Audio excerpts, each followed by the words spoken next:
Hi అండి, మా పార్లర్కి ఇవాళ ఒక విఐపి గెస్ట్ వచ్చారు. షణ్విత మామిడాడ ఆదిత్య స్కూల్లో 4th క్లాస్ చదువుతుంది. తను వెరీ స్పెషల్. నేను అలా ఎందుకంటున్నానో ఈ వీడియో చూస్తే మీకే అర్థమవుతుంది.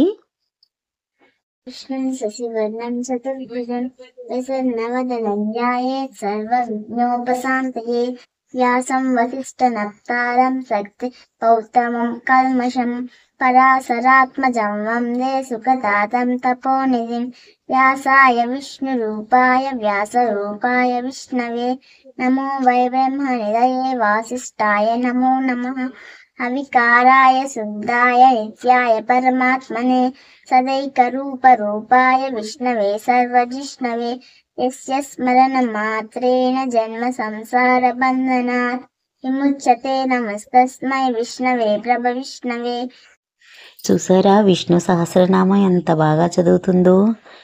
ప్రస్తుతం ఇంగ్లీష్ మీడియంలో చదువుతున్న పిల్లలందరికీ వాళ్ళ క్లాసు తెలుగు టెక్స్ట్ బుక్కే సరిగ్గా చదవలేకపోతున్నారు.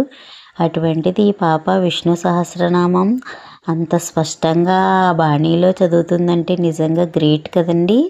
తనని ఆ విధంగా వాళ్ళ నాన్నగారు ప్రోత్సహించారట.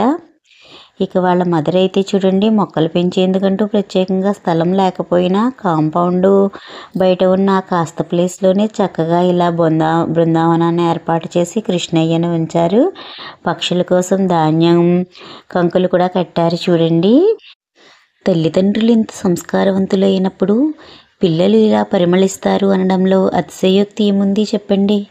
మరి మన పిల్లలను మనం ఏ విధంగా ప్రోత్సహిస్తున్నాము అనేది ఒకసారి గుర్తుకు తెచ్చుకుంటూ షణ్వితను అభినందించడంతో పాటు ఆశీర్వదిద్దామా మరి. Thank you.